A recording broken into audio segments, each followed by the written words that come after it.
فرزند زہرا یہ حالات برے ہیں۔ کاشانۂ بصیرت ویب سائٹ، واٹس ایپ اور یوٹیوب چینل پر مشتمل ایک ایسا مکمل پلیٹ فارم جس پر محروم بصارت کے لیے بالخصوص اور تمام افراد کے لیے بالعموم سینکڑوں کی تعداد میں مستند اسلامی کتب دستیاب ہیں۔ لہذا گزارش ہے کہ آپ اپنی ذمہ داری نبھاتے ہوئے کاشانۂ بصیرت کی ویب سائٹ کو وزٹ، واٹس ایپ چینل کو فالو اور یوٹیوب چینل کو سبسکرائب کرنے کے ساتھ ساتھ بیل آئیکن کو پریس کیجئے تاکہ آپ علم کے حصول کے ساتھ ساتھ مذہب اہل بیت کی اشاعت میں بھی اہم کردار ادا کرتے رہیں۔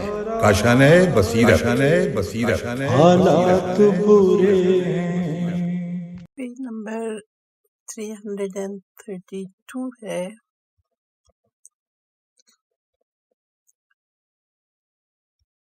معرفت پروردگار،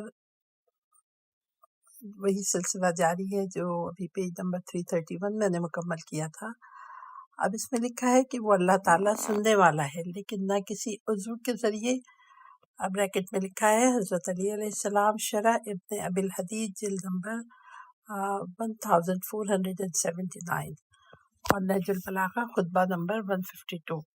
ہمارے رب کو سمیع سننے والا کہا جاتا ہے، اس وجہ سے نہیں کہ اس کے کانوں کے سوراخ ہیں، وہ نہ کسی سوراخ کے ذریعے دیکھتا ہے جس طرح ہمارے کانوں آنکھوں کے سوراخ ہوتے ہیں جس سے ہم سنتے اور دیکھتے ہیں۔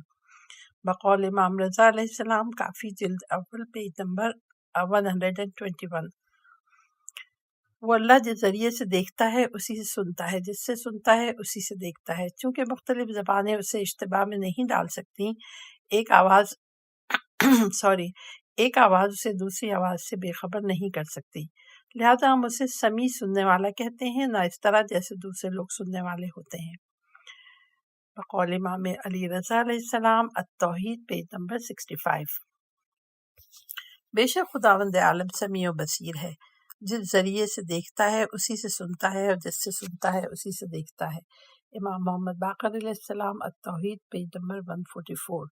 وہ اللہ سننے والا، دیکھنے والا ہے، سنتا ہے بغیر اعضاء کے اور دیکھتا ہے بغیر آلات کے، بلکہ وہ بے نفس ہی سمیع و بصیر ہے۔ بے نفس ہی سے میرا مقصد یہ نہیں ہے کہ وہ اور چیز ہے اور اس کا نفس کوئی اور، بلکہ نفس کا لفظ اپنی طرف سے استعمال کر رہا ہوں کہ جب سوال کیا جاتا ہے تو سائل کو سمجھانے کے لیے اس قسم کے الفاظ استعمال کیے جاتے ہیں، ورنہ وہ تو کل کا کل سننے والا ہے اور کل بھی ایسا کہ جس کے جزو نہیں۔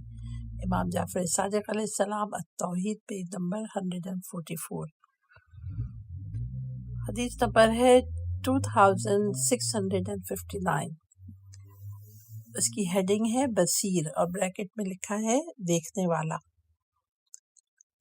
قرآن مجید ان اللہ بسم اللہ الرحمن الرحیم ان اللہ هو السمیع البصیر، سورہ غافر آیت نمبر 20۔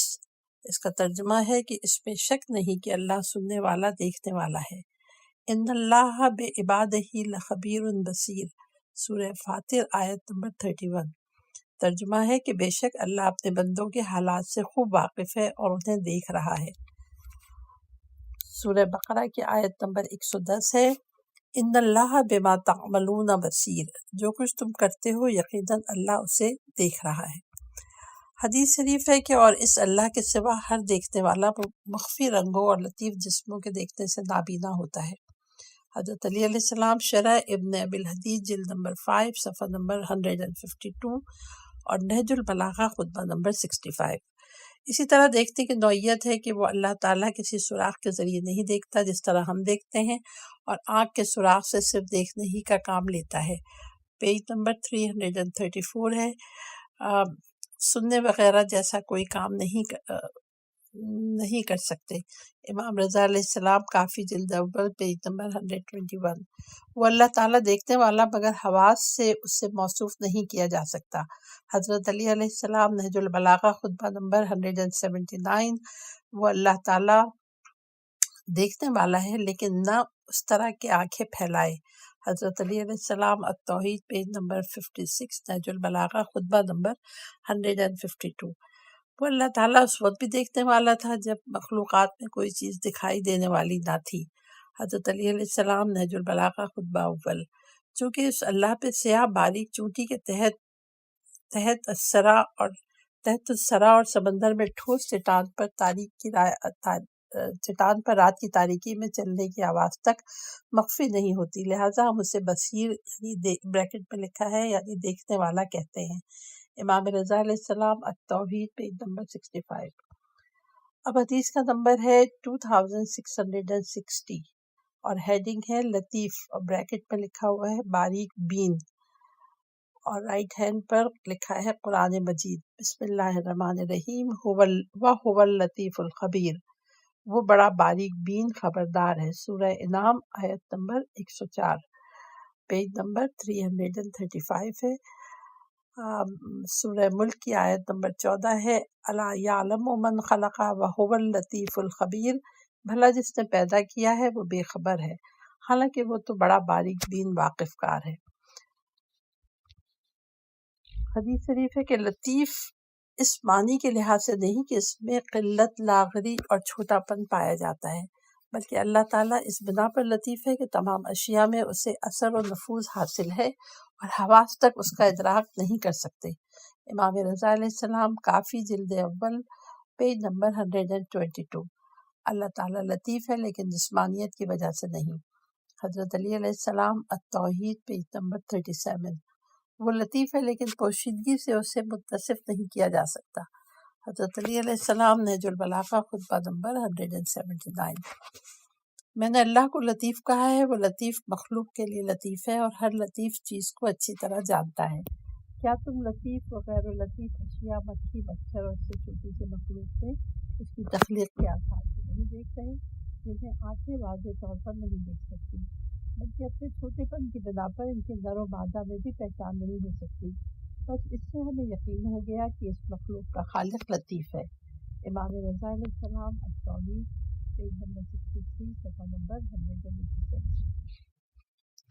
اور اس اللہ کے علاوہ ہر سننے والا خفیف آوازوں کے سننے سے قاصر ہے، جبکہ بڑی آوازیں اپنی گونجی وجہ سے اسے بہرا کر دیتی ہیں، دور کی آوازیں اس تک پہنچتی نہیں ہیں، اور ماں سوا اس کے ہر دیکھنے والا مخفی رنگوں، لطیف جسموں کے دیکھنے سے نابینا ہے۔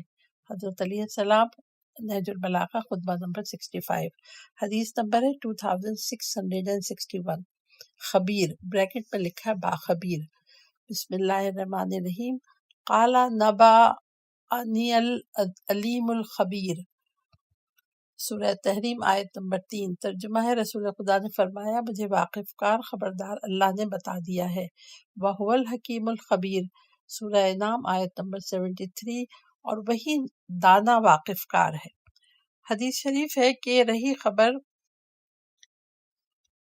تو جس ذات سے نہ کوئی چیز پوشیدہ ہے نہ ہی اس کے ضائع ہونے کا اندیشہ ہے، اسے اشیاء کے بارے میں تجربہ و غور و فکر کی ضرورت نہیں، کیونکہ تجربہ و غور و فکر کے وقت دو طرح کے علم حاصل ہوتے ہیں۔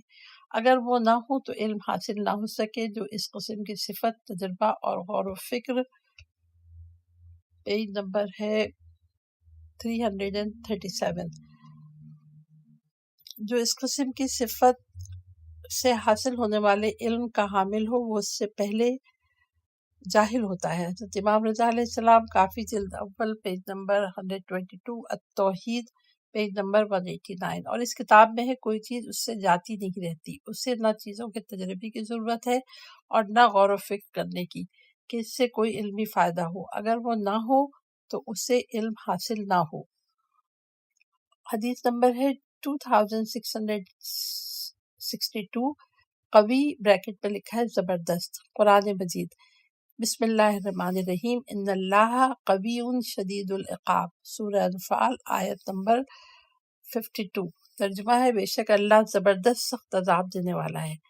ان ربک هو القوی العزیز، سورہ ہود آیت نمبر 66۔ اس میں شک نہیں کہ تیرا پروردگار زبردست غالب ہے۔ حدیث شریف ہے کہ اس اللہ کے علاوہ ہر قوی کمزور و عاجز ہوتا ہے۔ حضرت علی علیہ السلام شرح ابن الحدید جلد نمبر 5 پیج نمبر 153، نہج البلاغہ خطبہ نمبر 65۔ ہر چیز اس کے سامنے عاجز و سرنگوں ہے اور ہر شے اس کے سہارے سے وابستہ ہے، پیج نمبر 338 میں پڑھ رہی ہوں۔ وہ ہر فقیر کا سرمایہ، ہر ذلیل کے آبرو، ہر کمزور کی توانائی ہے۔ حضرت علی علیہ السلام، شرح ابن ابی الحدید، جلد 7، پیج نمبر 197، نہج البلاغہ، خطبہ نمبر 109۔ وہ خدائے قوی و توانا کتنا بڑا کریم ہے کہ جبکہ تو اتنا عاجز و ناتوان و پست ہو کر بھی گناہوں پر کتنا جری اور دلیر ہے۔ حضرت علی علیہ السلام، نہج البلاغہ، خطبہ نمبر 223۔ وہ اللہ ہر چیز کو گھیرے ہوئے، ہر شے پہ غالب ہے، ہر چیز پر اس کا زور چلتا ہے۔ حضرت علی علیہ السلام، نہج البلاغہ، خطبہ نمبر 86۔ حدیث کا نمبر ہے 2663۔ عزیز بریکٹ میں لکھا ہے غالب۔ قرآن مجید، بسم اللہ الرحمن الرحیم، من کانا یرید العزت فللہ العزت جمیعا، سورہ فاطر، آیت نمبر 10۔ جو شخص عزت کا خواہاں ہو تو اللہ سے مانگے، کیونکہ ساری عزت تو اللہ ہی کی ہے۔ وَلِلَّهِ الْعِزَّةُ وَلِرَسُولِهِ وَلِلْمُؤْمِنِينَ، سورہ منافقون، آیت نمبر 8 ہے۔ حالانکہ عزت تو خاص اللہ اور اس کے رسول اور مومنین کے لیے ہے۔ حدیث شریف ہے کہ اس اللہ کے علاوہ ہر باعزت ذلیل ہے۔ پیج نمبر 339 ہے۔ حضرت علی علیہ السلام، شرح ابن ابی الحدید، جلد 5، پیج نمبر 153، نہج البلاغہ، خطبہ نمبر 65۔ توصیف باری کرتے ہوئے فرمایا، وہ اللہ ہر ذلیل کی آبرو ہے۔ حضرت علی علیہ السلام، شرح نہج البلاغہ، خطبہ نمبر 109۔ توصیف باری کے بارے میں فرمایا کہ اس کا کوئی برابر نہیں۔ توصیف باری تعالیٰ کے بارے میں فرمایا کہ اس کا کوئی والد نہیں کہ عزت و بزرگی میں اس کا شریک ہو۔ حضرت علی علیہ السلام، نہج البلاغہ، خطبہ نمبر 182۔ ہر تعریف اس اللہ کے لیے ہے جو عزت و کبریائی کی ردا اوڑھے ہوئے ہے، اور جس نے ان دونوں صفتوں کو بلا شرکت غیر اپنی ذات کے لیے مخصوص فرمایا ہے۔ حضرت علی علیہ السلام، نہج البلاغہ، خطبہ نمبر 192۔ قول مؤلف ملاحظہ ہو، انورٹڈ کامہ میں لکھا عزت، تمام طرح کی عزت اللہ کے تعالیٰ کے لیے خاص ہے۔ نیز انورٹڈ کامہ میں لکھا جبار، پھر لکھا باب، پھر انورٹڈ کامہ میں لکھا ہے عزیز و جبار۔ حدیث کا نمبر ہے 2664۔ حکیم بریکٹ میں لکھا ہے صاحب حکمت۔ قرآن مجید، بسم اللہ الرحمن الرحیم، ان اللہ عزیز حکیم، سورہ بقرہ، آیت نمبر 220۔ ترجمہ ہے، بے شک اللہ زبردست حکمت والا ہے۔ پیج نمبر 340 ہے۔ بسم اللہ الرحمن الرحیم، ان اللہ لہو العزیز الحکیم، بے شک اللہ ہی سب پر غالب و حکمت والا ہے۔ سورہ آل عمران، پیج نمبر 62۔ واللہ علیم حکیم، اور اللہ جاننے والا اور مہربان ہے۔ سورہ انفال، آیت نمبر 71۔ حدیث شریف ہے، جابر بن یزید جوفی کہتے ہیں کہ میں نے امام محمد باقر علیہ السلام کی خدمت میں عرض کیا، اللہ جو کام کرتا ہے اس سے اس بارے میں کیوں نہیں پوچھا جا سکے گا؟ فرمایا، اس لیے کہ وہ کرتا ہی وہی ہے جس میں حکمت و بہتری ہو۔ التوحید، پیج نمبر 397۔ ایک زندیق سے امام جعفر صادق علیہ السلام کے مناظرے کی ایک جھلک۔ زندیق، مجھے بتائیں کہ کیا خدا کی مملکت میں اس کا کوئی شریک یا اس کی تدبیروں میں کوئی اس کا مخالف ہے؟ امام نے فرمایا، نہیں۔ زندیق، پھر اس کائنات میں یہ فساد اور خرابیاں کیوں ہیں؟ چیرنے پھاڑنے والے درندے، خوفناک جانور، بھیانک مخلوق، کیڑے مکوڑے، مکھی، مچھر، سانپ و بچھو۔ پھر آپ یہ بھی کہتے ہیں کہ خداوند عالم نے یہ سب چیزیں ابس پیدا نہیں کی، بلکہ ان سب کی تخلیق کا کوئی مقصد ہے۔ Page number 341۔ امام، کیا تم نہیں جانتے کہ بچھو مثانے کے درد، پتھری اور بستر پر پیشاب کرنے والوں کے لیے مفید ہوتے ہیں؟ افضل ترین تریاق سانپ کا گوشت ہوتا ہے، اگر اس کا گوشت جذام کا مرض کھا لے تو اسے فائدہ ہوتا ہے۔ تم نہیں جانتے کہ وہ سرخ کیڑا جو زمین کے اندر پایا جاتا ہے خارش کے لیے بہت مفید ہوتا ہے؟ زندیق، جی ہاں ایسا ہی ہے امام، مجھے بتاؤ اس سلسلے میں اللہ کی قوت تخلیق اور اس کے نظم و نسق چلانے میں کس بات کو قابل عیب سمجھتے ہو؟ زندیق، نہیں، البتہ اللہ تعالیٰ نے اپنے مخلوق کو غیر مختون پیدا کیا ہے، کیا اس کا یہ فعل حکمت پہ مبنی ہے یا عبث ہے؟ امام بلکہ اس میں تو خدا کی حکمت ہے۔ زندیق پھر تو آپ اللہ کی تخلیق میں ترمیم کر دیتے ہیں اور گل تراشی کر کے اپنے فعل کو اس کے فعل سے زیادہ مناسب و موزوں سمجھتے ہیں، غیر مختون کو عیبدار بنا دیتے ہیں۔ اللہ نے اسے پیدا کیا اور آپ لوگ ختنہ کرنے کی تعریف کرتے ہیں جبکہ یہ آپ لوگوں کا فعل ہے، یا پھر آپ نیچے حاشیے میں لکھا ہے کہ نمبر 1 ایک اور نسخے میں ہے کہ اگر مریض اسے سبت کے ساتھ کھا لے تو اسے فائدہ ہوتا ہے۔ سبت کھجور کی مانند ایک پودا ہوتا ہے جس سے رزال الداج کہتے ہیں۔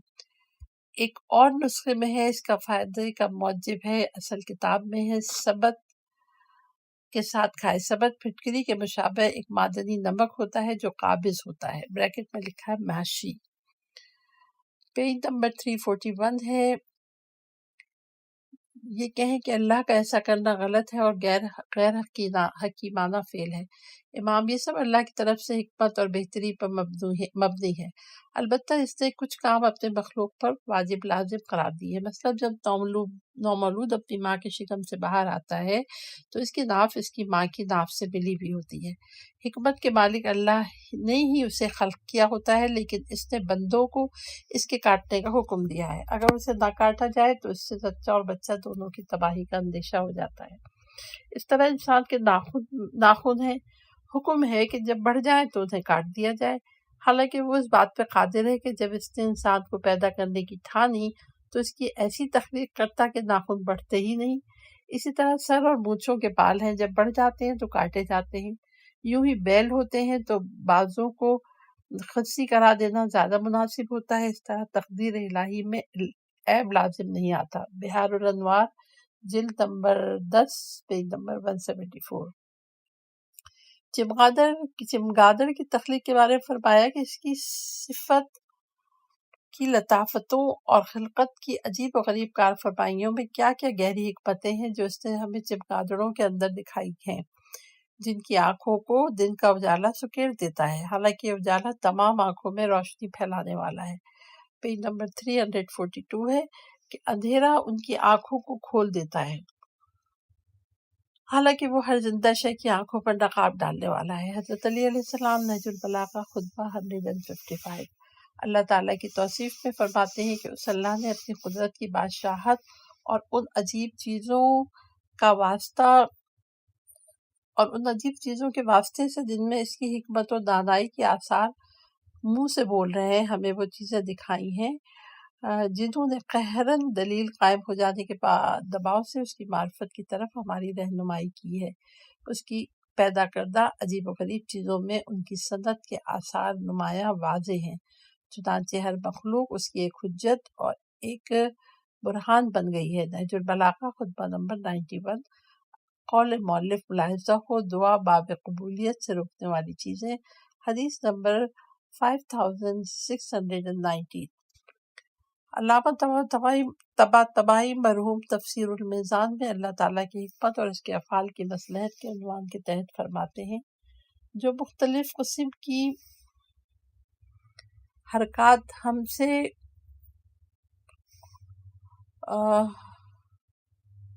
سے یہ اتنا مٹا ہوا ہے کہ پڑھا نہیں جا رہا ہے کہ حرکات ہم سے صادر ہوتی ہیں، وہ ہماری فعل کہلاتی ہیں، خواہ انہیں ہماری یہ کتاب کافی عرصے پہلے پرنٹ ہوئی تھی تو اور پھر اس کی فوٹو کاپی کی گئی، تو اس میں کہیں پر پڑھنے میں دشواری یہ ہوتی ہے کہ وہ کوئی چیز مسنگ ہوتی ہے، تو کوشش کر رہی ہوں کہ بالکل صحیح پڑھ سکوں۔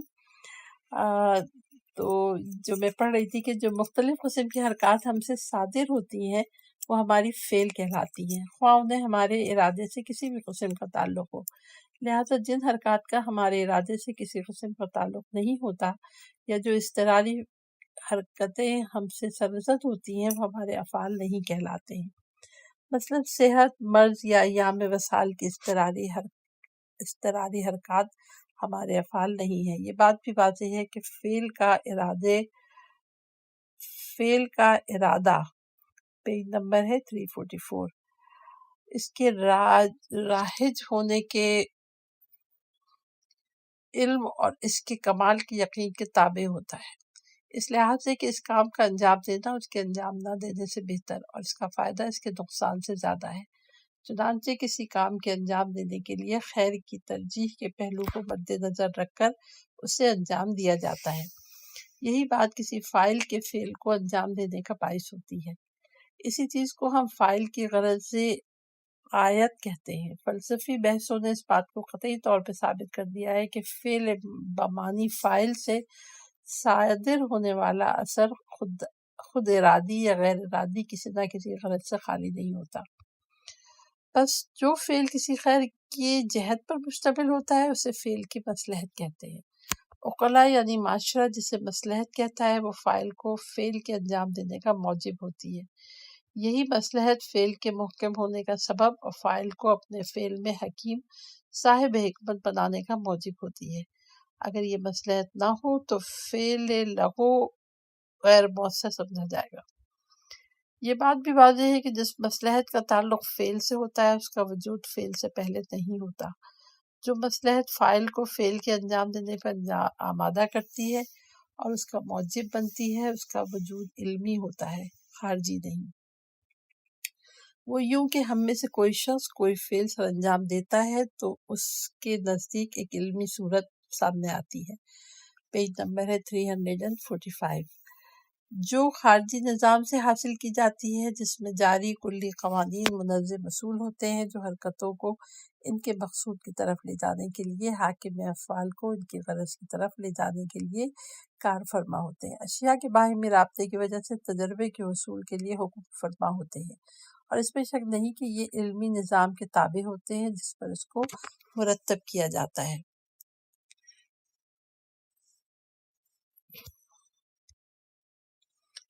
ہمیں ارادی طور پہ کام سر انجام دینے والے کی شان یہ ہوتی ہے کہ وہ اپنے خاص حرکات کو جنہیں فعل کہا جاتا ہے اپنے پاس موجود علمی نظام کے ساتھ مطابقت دے اور اپنے ارادے کو اس پر محکم کر کے اپنے فعل کو سر انجام دینے میں موجودہ مصلحتوں کو پیش نظر رکھے۔ اب اگر اس کا فعل اس کے علم سے مطابقت کرنے میں پورا اترتا ہے تو اس وقت فاعل کو حکیم صاحب حکمت کہیں گے۔ اس کے برعکس اگر خارجی معلومات کے تحت اس کا فعل اس کے علم سے مطابقت نہیں رکھتا اور کسی قسم کے قصور یا تقصیر کی وجہ سے اس کا فعل اس معیار پہ پورا نہیں اترتا تو اسے حکیم نہیں کہیں گے بلکہ اسے بیہودہ اور جاہل وغیرہ جیسے الفاظ سے موسوم کریں گے۔ بس معلوم ہوا کہ حکمت فاعل کی صفت ہوتی ہے، وہ بھی اس وقت جب اس کا فعل علمی نظام سے مطابقت رکھتا ہو، علمی نظام خارجی نظام سے مطابقت رکھتا ہو۔ پیج نمبر 346 ہے۔ نیز فعل مصلحت پر مشتمل ہوتا ہے اور اس کو علمی صورت کے لحاظ سے مرتب کیا جاتا ہے جس کو خارج میں ترتیب دیا جاتا ہے۔ پس در حقیقت حکمت خارج میں فاعل کی ذاتی صفت ہوتی ہے۔ اگر فاعل یا فعل کو حکمت سے متصف کیا جاتا ہے تو اس کی وجہ یہ ہوتی ہے کہ علم کی وساطت سے فعل اس سے مطابقت رکھتا ہے۔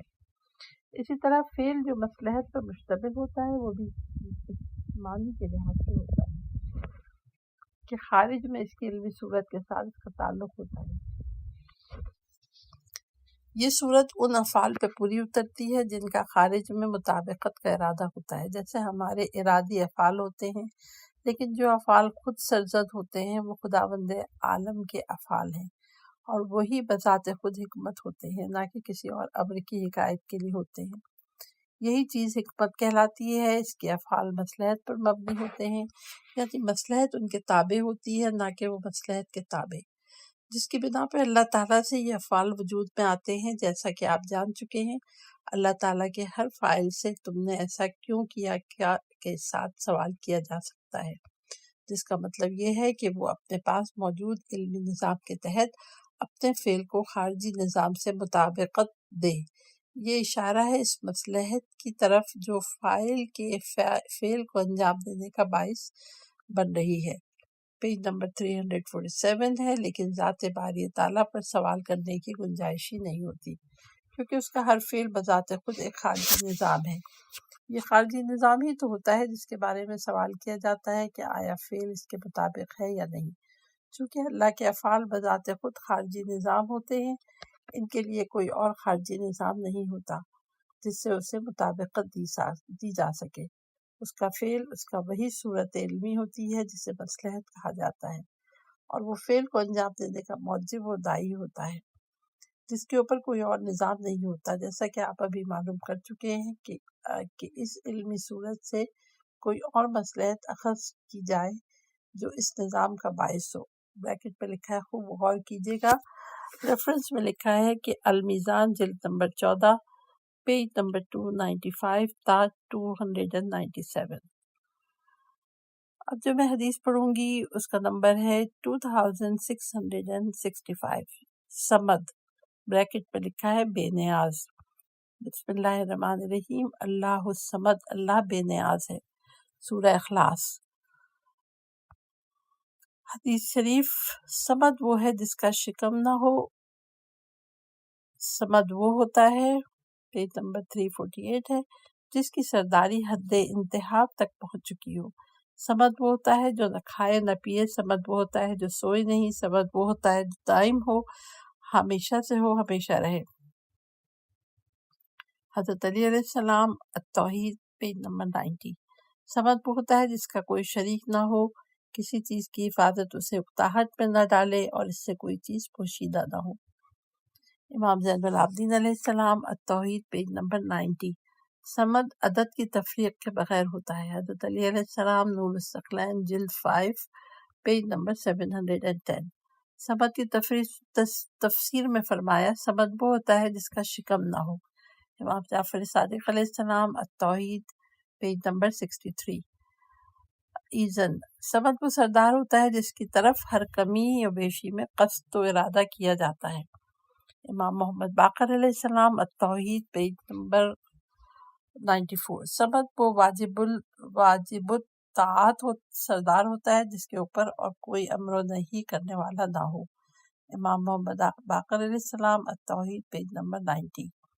سمد وہ ہوتا ہے کہ جب کسی چیز کا ارادہ کرتا ہے تو اسے کہتا ہے ہو جا، بس وہ ہو جاتی ہے۔ نیز سمد وہ ہوتا ہے جو اشیاء کو ایجاد کرنے کے بعد انہیں مختلف ازداد و شکلوں اور جوڑوں میں خلق کرے اور خود وحدانیت کے ساتھ مخصوص ہوتا ہے۔ پیج نمبر 349 ہے، جس کی نہ کوئی ضد ہے، نہ شکل، نہ مثل، نہ شریک۔ امام زین العابدین علیہ السلام، التوحید، پیج نمبر 90۔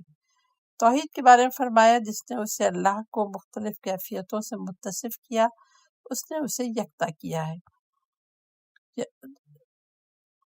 اس نے اسے یکتا نہیں سمجھا جس نے اس کا مثل ٹھہرایا۔ اس نے اس کی حقیقت کو نہیں پایا جس نے اسے کسی چیز سے تشبیہ دی۔ اس نے اس کا قصد نہیں کیا جس نے اسے قابل اشارہ سمجھا اور اپنے تصور کا پابند بنایا۔ اس نے اس کا رخ نہیں کیا۔ حضرت علی علیہ السلام، نہج البلاغہ، خطبہ نمبر 186۔ حدیث کا نمبر ہے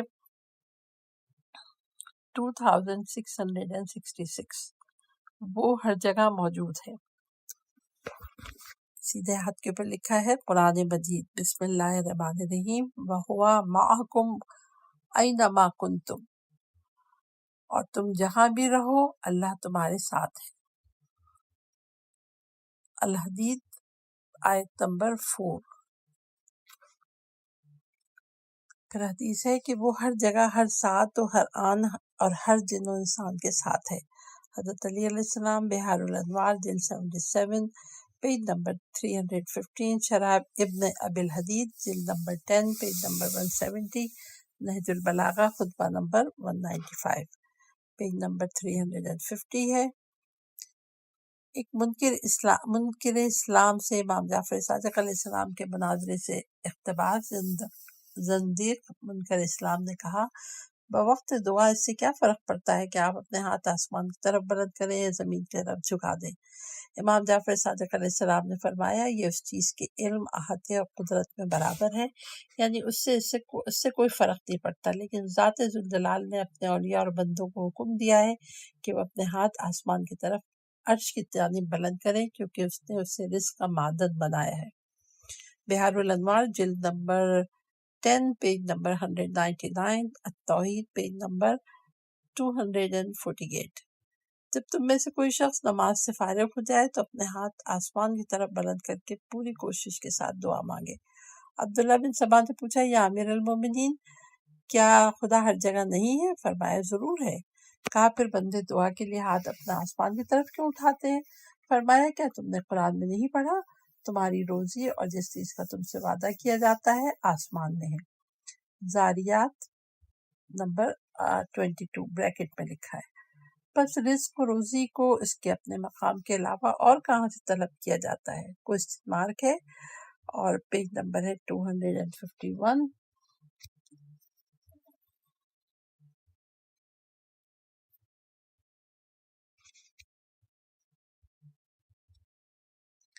میں دیکھ رہی تھی کتنا وقت باقی ہے۔ حضرت علی علیہ السلام بہار الانوار جلد نمبر 85 پیج نمبر 318۔ حضرت نبی کریم صلی اللہ علیہ وسلم ایک شخص کے پاس سے گزرے جو آنکھیں آسمان کی طرف بلند کر کے اللہ سے دعا مانگ رہا تھا۔ حضرت صلی اللہ علیہ وسلم نے فرمایا، اپنی آنکھیں جھکا لو کیونکہ تم مجھ سے نہیں دیکھ سکو گے۔ حضرت صلی اللہ علیہ وسلم ایک شخص کے پاس سے گزرے جو اپنے ہاتھوں کو آسمان کی طرف اٹھا کر دعا مانگ رہا تھا۔ آپ نے ان سے فرمایا، ہاتھ نیچا کر لو کیونکہ تم اللہ کو ہاتھ نہیں لگا سکتے۔ امام جعفر صادق علیہ السلام اپنے آبا و اجداد سے التوحید پیج نمبر 107 حدیث نمبر 1۔ ابو جعفر اور اس کے اوپر 1 لکھا ہوا ہے، یعنی اس کے حوالے میں نیچے جب ہم یہ پیج پورا پڑھیں گے تو دیکھتے ہیں کیا لکھا ہے۔ ابو جعفر کہتے ہیں کہ میں نے حضرت امام جعفر صادق علیہ السلام سے اس آیت کے بارے میں پوچھا، یعنی وہی تو آسمانوں اور زمین میں خدا ہے، انعام بریکٹ میں لکھا ہے 3 کا مطلب کیا ہے؟ فرمایا اسی طرح وہ ہر جگہ پر ہے۔ میں نے عرض کیا کیا بذات ہی موجود ہے؟ فرمایا افسوس ہے تم پر جگہ قدریں ہوا کرتی ہیں، اور جب یہ تم کہتے ہو کہ وہ بذات ہی کسی جگہ موجود ہے تو پھر تمہیں یہ بھی کہنا پڑے گا کہ وہ اقتدار میں ہے، کہ وہ اقدار میں ہے اور غیر اقدار میں بھی، لیکن وہ تو مخلوق سے جدا ہے۔ جس چیز کو اس نے خلق فرمایا ہے اسے وہ اپنے علم قدرت، احاطہ، حکومت اور ملکیت کے حساب سے احاطے میں لیے ہوا ہے۔ پیج نمبر 252 ہے۔ یونس بن عبد الرحمن کہتے ہیں کہ میں نے امام مسیح کاظم علیہ السلام کی خدمت میں عرض کیا کہ اللہ تعالیٰ نے کس بنا پر اپنے پیغمبر کو آسمان کے معراج کی سیر کرائی، پھر وہاں سے سدرۃ المنتہا تک اور وہاں سے نور کے حجابوں تک لے گیا، پھر وہاں سے باتیں کی اور راز و نیاز کیا، جبکہ اللہ کو مکان سے متصف نہیں کر سکتے۔ امام مسیح کاظم علیہ السلام نے فرمایا، اللہ کی تعریف نہ تو مکان کے ساتھ کی جا سکتی ہے اور نہ ہی اس زمانے کا اجرا ہوتا ہے، بلکہ خدا عز جل نے یہ چاہا کہ پیغمبر کی زیارت کا اپنے ملائکہ اور آسمان کے رہنے والوں کو شرف بخشے، ان کے دیدار سے انہیں مشرف فرمائے اور اپنی عظمت کے ان عجائبات کا انہیں دیدار کرائے جو حضرت کے زمین پر تشریف لے جانے کے بعد رونما ہوئے ہیں، ان سے مطلع فرمائے۔ التوحید پیج نمبر 175۔ اللہ تعالیٰ کی تعریف میں فرمایا، وہ کسی جگہ میں نہیں ہے کہ اس کے لیے نقل و حرکت صحیح ہو سکے۔ حضرت علی علیہ السلام نہج البلاغہ خطبہ نمبر 91۔ اذن توصیف باری تعالیٰ نے فرمایا، وہ اتنا بلند و برتر ہے کہ کوئی چیز اس سے بلند و برتر نہیں ہو سکتی، اتنا قریب ہے کوئی شے اس سے قریب نہیں ہو سکتی۔ پیج نمبر 353 ہے۔ نہ اس کی بلندی نے اسے مخلوقات سے دور کیا ہے اور نہ اس کے قرب نے اسے دوسروں کی سطح پر لا کر ان کے برابر کیا ہے۔ حضرت علیہ السلام نہج البلاغہ خطبہ 49۔ اللہ تعالیٰ ہر دل میں بات چھپانے والے کے دل کے رازوں سے واقف ہے، دل کے رازوں کے پاس، ہر بات کرنے والوں کی باتوں کے پاس، ہر عمل کرنے والے کے عمل کے پاس ہے۔ حضرت علی علیہ السلام قرر الحکم، اور اب حدیث کا نمبر ہے 2667۔ صفات ذات اور صفات فعل۔ ابو بصیر کہتے ہیں کہ میں نے حضرت امام جعفر صادق علیہ السلام سے سنا کہ آپ فرما رہے تھے، اللہ جل جلالہ کا علم ازلی اور ذاتی ہے، جبکہ کوئی معلوم نہ تھا، اس کی سماعت ذاتی ہے، جبکہ سنائی دینے والے کی کوئی چیز نہیں تھی، اس کی بصارت ذاتی ہے، جبکہ دیکھی جانے والی کوئی چیز نہیں تھی، قدرت کی اس کی ذاتی ہے، جبکہ ایسی کوئی چیز نہ تھی جس پر وہ اپنے اختیارات استعمال کرتا۔ چنانچہ جب اس نے اشیاء کو پیدا کیا اور وہ معلوم بن گئی تو اس کا علم معلومات کے مطابق ہو گیا، یعنی سماعت سنی جانے والی چیزوں کے، بصارت دیکھی جانے والی چیزوں کے، اور قدرت اختیارات کے استعمال ہونے والی چیزوں کے۔ ابو بصیر نے کہا تو کیا اللہ تعالیٰ متکلم بھی ازل ہی سے ہے؟ پیج نمبر 354 ہے۔ فرمایا بات کا تعلق حدوث سے ہوتا ہے، ازل سے نہیں۔ اللہ تھا، متکلم نہیں۔ التوحید پیج نمبر 139 حدیث اول۔ حماد بن عیسیٰ کہتے ہیں کہ میں نے امام جعفر صادق علیہ السلام سے پوچھا کیا خدا ازل سے ظالم ہے؟ فرمایا جب معلوم نہ تھا تو عالم کس بات کا؟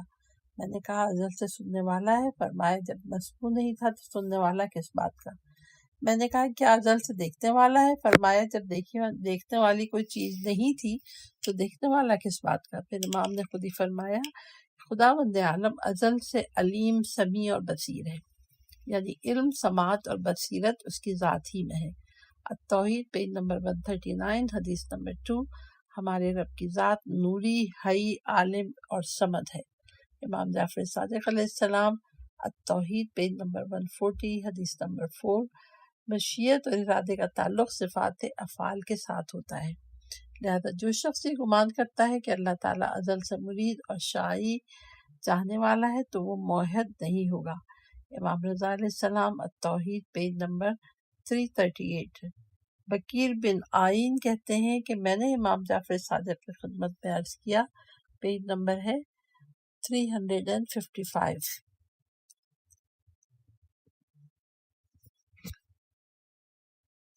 اور میں نے خدمت میں عرض کیا اللہ کا علم اور مشیت دو مختلف چیزوں میں ہے یا ایک ہی چیز ہے؟ فرمایا علم مشیت نہیں ہے۔ کیا تم خود نہیں دیکھتے کہ کہتے ہو میں عنقریب انشاءاللہ فلاں کام کروں گا، حالانکہ یہ نہیں کہتے میں عنقریب فلاں کام کروں گا۔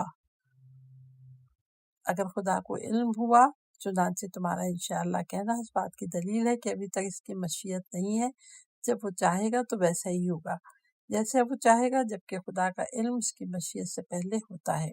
التوحید پیج نمبر 146۔ مخلوق کا ارادہ یہ ہوتا ہے کہ وہ پہلے دل میں بات لاتے ہیں پھر اس کا فعل ظاہر ہوتا ہے، لیکن اللہ کا ارادہ اس کا وہی فعل ہوتا ہے، اس کے علاوہ اور کچھ نہیں، کیونکہ اسے سوچنے اور غور و فکر کرنے کی ضرورت نہیں ہوتی۔ اس قسم کی صفات کا اللہ کی ذات سے کوئی تعلق نہیں، بلکہ یہ مخلوق کی صفات ہیں، جبکہ اللہ کا ارادہ اس کا فعل ہی ہوتا ہے اور بس۔ امام موسی کاظم علیہ السلام۔ التوحید پیج نمبر 147۔ قول مؤلف ملاحظہ ہو کتاب التوحید شیخ صدوق، باب نمبر 11 صفات ذات اور صفات فعل، نیز اصول کافی جلد اول پیج نمبر 107 باب صفات ذات، 111 صفات ذات اور صفات فعل میں مجموعی اقوال، نیز اللہ کی رضا اور ناراضگی کے معنی، المیزان جلد number 17 page number 255۔ Page number 355 مکمل ہو گیا ہے۔